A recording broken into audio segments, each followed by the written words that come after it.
Vamos falar um pouquinho dessa hiperreatividade, que é uma reação exagerada, uma reação física, psicológica ou emocional a situações, a circunstâncias ou estímulos normais. Então você está muito hiperreativo, até mesmo em relação às coisas que o deixam feliz ou trazem alegria, como estar com um ente querido, assistir um programa de TV, um filme, ouvir uma música, divertir com seus filhos, conversar com um amigo. Então, o corpo ele fica altamente carregado de energia em relação às coisas que normalmente não causariam uma reação tão dramática. E essa reação exagerada às coisas normais, o que não acontecia antes da sua luta contra a ansiedade, ela demonstra aí o que seu grau alto de ansiedade mesmo. É uma reação exagerada às coisas às quais você normalmente não reage.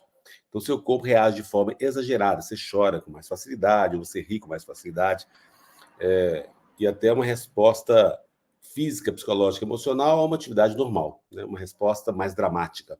O seu corpo reage de forma exagerada a tudo, e até mesmo as coisas que não deveriam ser exageradas. Tudo parece excessivo e exagerado.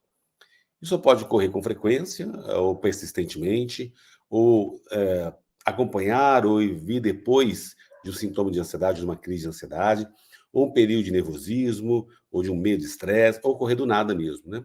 E pode ser leve, moderado ou grave, vir em ondas fortes, ondas mais suaves, e movimentos aí que podem ser também acontecer no momento seguinte. Elas podem diminuir um tempo, depois voltar, mudar de um dia para o outro, ou permanecer como um pano de fundo constante durante a sua luta contra o transtorno de ansiedade. Então, todas essas combinações podem acontecer e isso traz para você muito incômodo, né?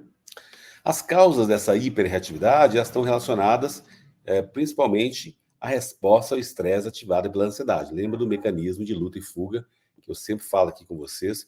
À medida que você entende esse mecanismo de luta e fuga, você vai ficando mais sábio para lidar com a ansiedade, com maior equilíbrio, né? Que é um dos nossos grandes objetivos aqui no canal, né? Esse comportamento ansioso, essa preocupação excessiva, ela ativa a resposta ao estresse, que claro que vai fazer com que os hormônios de estresse sejam jorrados na corrente sanguínea e vão preparar o corpo para uma ação de emergência, que é lutar, fugir ou congelar.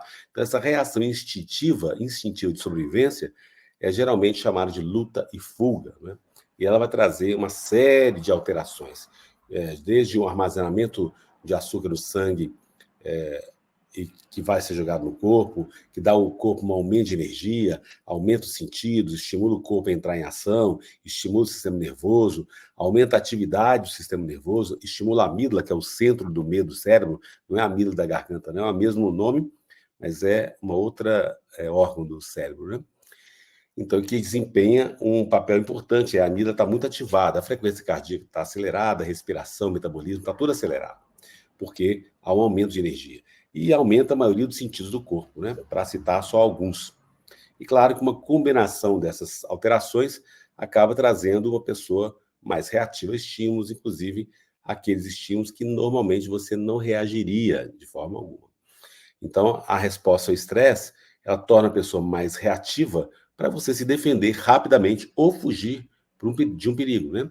Quanto mais ansioso você estiver, maior será o grau de resposta ao estresse e mais dramáticas vão ser essas mudanças. Então, consequentemente, uma resposta ao estresse ativada pela ansiedade pode causar essa hiperreatividade aguda. Outro ponto que causa muito essa hiperreatividade é a ativação da resposta ao estresse, que vai fazer com que você fique ali em um comportamento ansioso o tempo todo, permanecendo sempre em prontidão, que aí o corpo fica hiperestimulado à resposta ao estresse. E essa hiperestimulação ela é chamada também de hiperexcitação.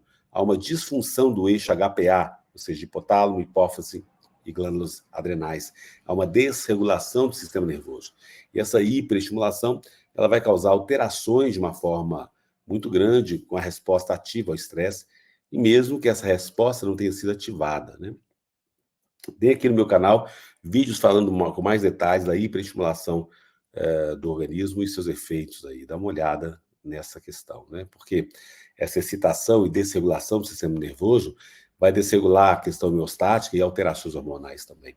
E vai causar uma resposta ativa a estresse enquanto o corpo está hiperestimulado, mesmo que levemente hiperestimulado, você vai ter sintomas crônicos da ansiedade mesmo, né? E até em situações comuns, normais mesmo. Mas à medida que o grau de hiperestimulação diminui, você também diminui os sintomas. Se aumenta, aumenta os sintomas, né?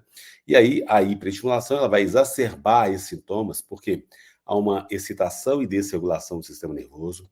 O sistema nervoso hiperestimulado, ele vai afetar os níveis de neurotransmissores, né? Os neurotransmissores são elementos químicos que fazem a conexão dos neurônios, fazendo com que o sistema nervoso haja de uma forma errática, causando todos os tipos de sintomas do sistema nervoso, inclusive essas reações aí mais desfavoráveis mesmo, excitação mesmo. As alterações hormonais, né? Cortisol, adrenalina, muito jogada na corrente sanguínea. Isso vai causar uma série de sintomas aí mais graves também, uma sensação muito ruim, grave no sentido de intenso, né? Claro que a ansiedade não traz nada grave para o corpo mesmo, mas realmente você vai ficar mais sensível, por exemplo, quando você assiste TV, algum programa de TV ou de filme, alguma notícia no jornal, vai provocar você reação muito forte mesmo. Muitas vezes uma energia nervosa que você pode até não conseguir ficar quieto durante um programa, um filme, e demorar horas para você se acalmar, né? Então, essas reações emocionais, elas são muito fortes mesmo. E parece que a pessoa não acredita que o corpo está reagindo, tendo uma emoção tão forte, uma coisa tão pequena, né?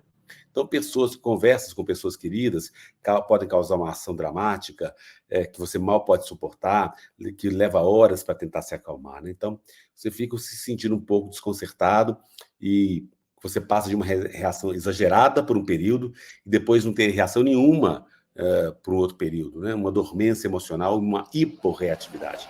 Então, tem tantos eventos aí de sintomas de montanha-russa que realmente você pode pensar que está enlouquecendo, né? Mas isso é normal, é só a hiperestimulação do organismo que vai afetar você fisicamente, psicologicamente e emocionalmente também, né?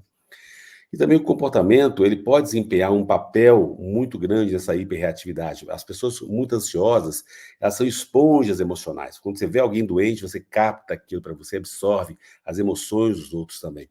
Então, as pessoas são muitas vezes excessivamente expressivas, reagem a situações e circunstâncias de maneira muito emocional, excessivamente emocional, e aí sente as mágoas, as tristezas, as alegrias dos outros como se fossem suas, né?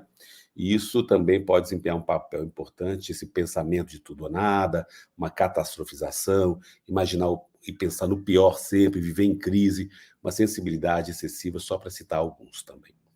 Outros fatores que causam essa hiperreatividade podem ser medicamentos, efeitos colaterais dos medicamentos, drogas recreativas, né? LSD, maconha, cocaína, estimulantes, né?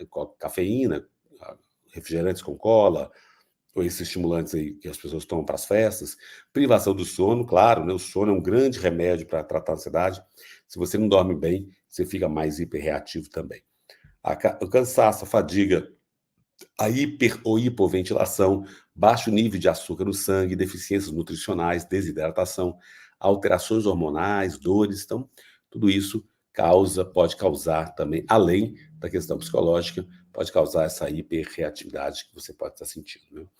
E é claro que esse sintoma, muitas vezes, ele é causado ou agravado por outros fatores, que pode, muitas vezes, também no tratamento, reduzir esse impacto. Então, quando o sintoma é causado por um comportamento ansioso, você tem um estilo de vida mais exagerado, à medida que você se acalma, você se trata com a psicoterapia, o seu corpo vai diminuindo e a ansiedade tende a diminuir até eliminar mesmo, né?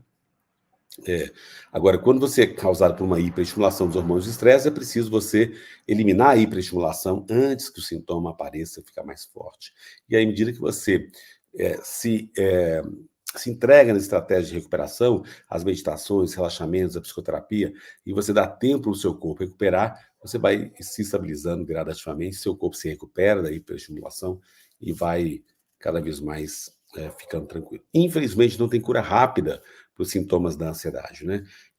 Principalmente quando ele é causado pela hiperestimulação. É necessário praticar aí as técnicas, estratégias durante muito tempo, a psicoterapia também, e aí quando o seu corpo tiver um nível mais normal de diminuição da hiperestimulação, os sintomas vão diminuindo gradativamente, né? Lembra, esse sintoma ele é inofensivo, não é motivo de se preocupar, essas sensações são muito ruins, mas são apenas uma indicação de você continua sob estresse, continua aí um corpo estressado, um corpo que não está recuperado ainda. Então, com calma, com paciência.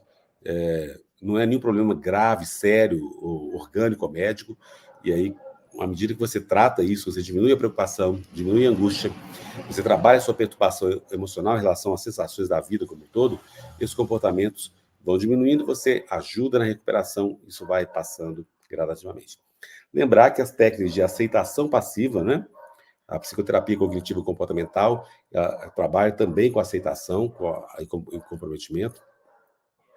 E aí você não reagir, não resistir, não preocupar, lutar contra os sintomas é muito importante no primeiro momento. Essa aceitação, prática e paciência são fundamentais para a recuperação, né? Muitas vezes leva muito tempo para o corpo recuperar do estresse crônico. Quanto maior o grau de hiperestimulação, mais tempo leva para o corpo recuperar.